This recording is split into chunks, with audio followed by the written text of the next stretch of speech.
अस्सलामुअलैकुम। ईमान की सलामती के साथ अल्लाह ताला इस माह मुबारक के सदके हम सब पर अपना करम फरमाए, आमीन। मैं आज आपको इलेक्ट्रिक बीटर से आसान से तरीके से भल्ले बनाने का तरीका बताऊंगी और ये भी बताऊंगी कि ये आप ज़्यादा अरसा तक कैसे महफूज रख सकते हैं और दोबारा इसको कैसे इस्तेमाल कर सकते हैं। आइए भल्ले बनाना शुरू करते हैं। बिस्मिल्लाहिर्रहमानिर्रहीम। भल्ले बनाने के लिए मैंने आध कप दाल मूंग ली है और आध कप ही दाल माश ली है। दाल को एक जितनी ही मिकदार में लेना है। साफ करके धोकर मैंने इनको सारी रात के लिए भिगो कर रख दिया था, क्योंकि सारी रात भीगे रही तो इससे भल्ले बहुत अच्छे तैयार होते हैं। अगर दाल छिलकों वाली भी हो तो भिगो कर छिलके अलग हो जाते हैं। ये आप देख सकते हैं कि कितनी फूल चुकी है। आध कप से बढ़कर 1 कप के बराबर दाल हो चुकी है। अब दाल के ऊपर जो एक्स्ट्रा पानी है वो निकाल लेना है और एक ग्राइंडर जग लेकर इसमें दाल मूंग और दाल माश को शामिल कर दूंगी। दाल के ऊपर से जो एक्स्ट्रा पानी है वो निकाल देना है, वो उसको इसमें शामिल नहीं करना। दोनों दालों को जग में डालने के बाद भल्लों के जायके को मजीद बेहतर बनाने के लिए 1 चम्मच लहसुन का पेस्ट इसमें शामिल कर दूंगी। इससे भल्ले बहुत ही डिफरेंट जायके के बनते हैं। 1 चाय की चम्मच नमक का इसमें शामिल कर दूंगी। अगर आप नमक के बगैर बनाना चाहते हैं तो आप नमक को स्किप भी कर सकते हैं और कम भी कर सकते हैं। आधी चाय की चम्मच अजवाइन इसमें जाएगी, जो कि जायका तो बेहतर करती है, साथ साथ हाजमा के लिए भी बहुत अच्छी होती है। आखिर में ग्राइंड करने के लिए बिल्कुल थोड़ा सा पानी का इस्तेमाल कर रही हूँ ताकि ग्राइंड करके एक थिक सा पेस्ट बन जाए। अब ब्लेंडर को 1 मिनट के लिए ऑन कर देना है और फिर स्टॉप कर देना है।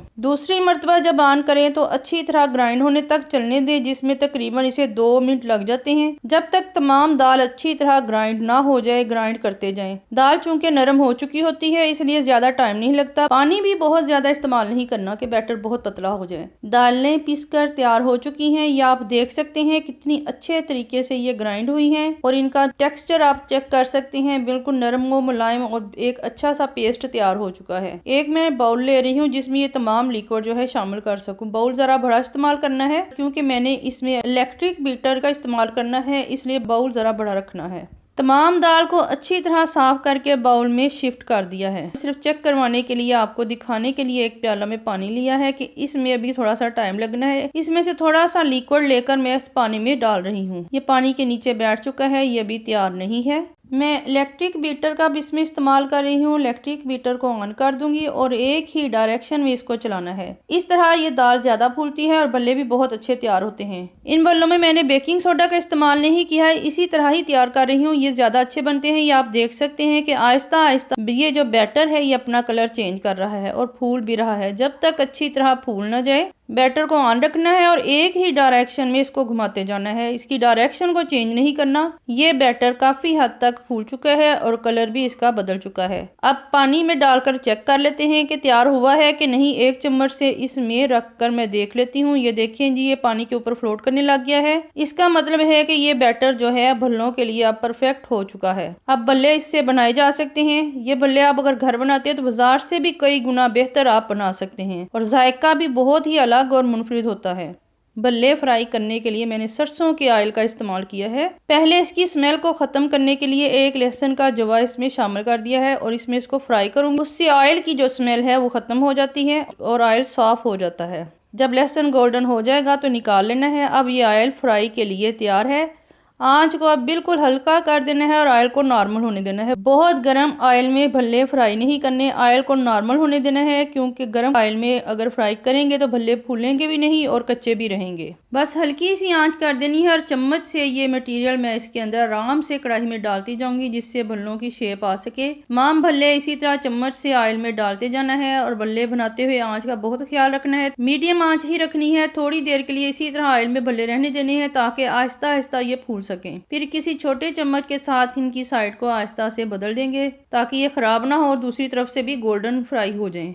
ये देखें कितने फूल चुके हैं और बहुत ही अच्छे लग रहे हैं। ये दाल के भल्ले जब आप बनाएंगे तो आप खुद भी कहेंगे कि ये बाजार के भल्लों से कई गुना बेहतर भी हैं और जायके में भी बहुत ही लजीज होंगे। भल्ले तैयार हो चुके हैं। अब इनको किसी नेट पर निकाल के रख दूंगी ताकि एक्स्ट्रा ऑयल जो है इनसे निकल जाए। घर में ये भल्ले बनाकर आप फ्रीज करें और आराम से जब बनाना चाहें गर्म पानी में रखकर नरम करके बना सकते हैं। बहुत ही मजे के बनते हैं, बिल्कुल फ्रेश रहते हैं। एक बाउल में पानी ले लिया है और भल्ले इसमें शामिल कर दूंगी ताकि नरम हो सके। 15 से 20 मिनट के लिए पानी में ये भल्ले जो है फूल जाते हैं, इसलिए इनको फूलने में ज़्यादा टाइम नहीं लगता। साथ ही मैंने भल्ले के मटेरियल के लिए दूसरा बाउल का इस्तेमाल कर रही हूँ। इसमें थोड़ी सी सब्ज़ मिर्च चॉप करके शामिल कर दूंगी।